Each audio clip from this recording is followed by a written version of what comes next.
म मान्छे खोज्दैछु। अब आज एकछिन यो रिस र राग सबै त्यागेर मान्छे बनाउन हामी।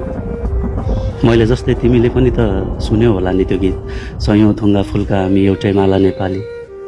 तर थाहा छ तिमीलाई, आज त्यो माला चुडिएको हो। नै चुडिएको पनि भन्दिनँ म, त्यो माला चुडाउन कोसिस गरे जस्तै लाग्छ। तिमीलाई त्यो फुल पनि बेग्लै अनि त्यो माला पनि एक्लै लागेको छैन र साथी? मलाई त लाग्छ यार। किन थाहा छ, भगवान बुद्ध जन्मिएको देशमा शान्तिको खोजी भइरहेको छ। म पसिनामा विश्वास राख्ने मान्छे आज रगतमा लतपतिएको देश हेर्दा यस्तो लाग्छ मानौ कसैले धर्मको नाममा मन्दिर बेचेको छ, कसैले मस्जिदको नाममा अल्लाह बेचेको छ। आज फेरि एकपल्ट त्यो सडक रातो रगतले रङ्गिएको छ। कसैको सपनाले सास फेर्न छोड्यो। एउटा आमाले छोरो गुमाइन्, एउटा बाले भरोसा। एउटा साथी आज एक्लै भयो, एउटा श्रीमती सेतो र सादा। तर फरक कहाँ भयो थाहा छ? आन्दोलन कुन जात र कुन धर्मको लागि भयो मलाई थाहा छैन। तर न त्यो सडकमा बगेको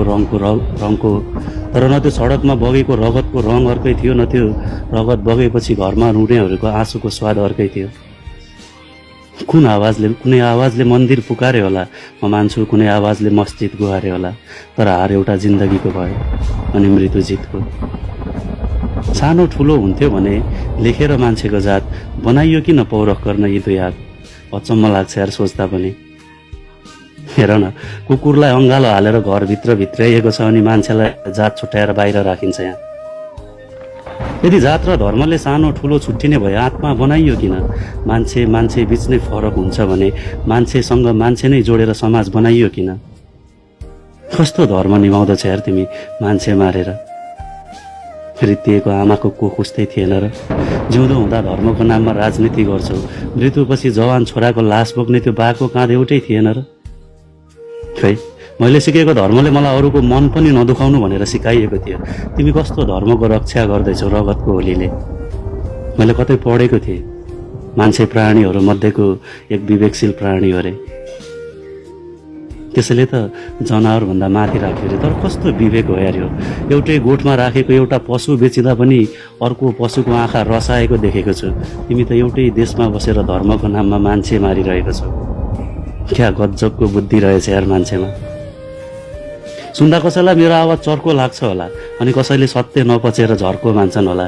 तर वास्तविकता कस्तो हुँदैछ थाहा छ तिमीलाई?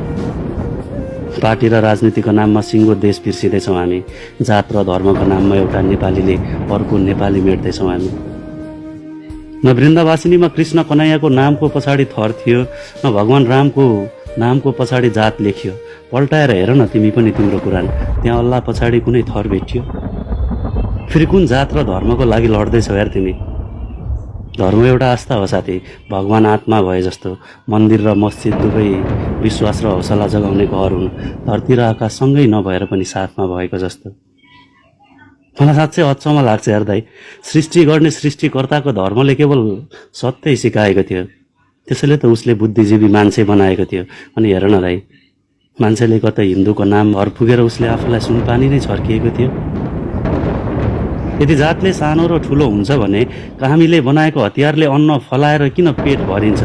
उसले छोएको चल्दैन भन्छौ तिमी।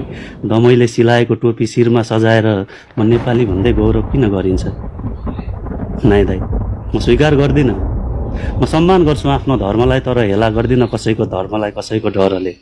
मान्छे हो म पनि, मान्छेकै इज्जत गर्छु, लड्दिनँ मान्छेसँग कसैको परले। त्यसैले नमुच्नु मलाई मेरा आफ्नैहरूले पनि त्यो धर्मको लडाइँमा। बाँच्न देऊ न यार मलाई मान्छे भएर मान्छेकै रहरले। बाँच्न देऊ न यार मलाई मान्छे भएर मान्छेकै रहरले। धन्यवाद दाइ।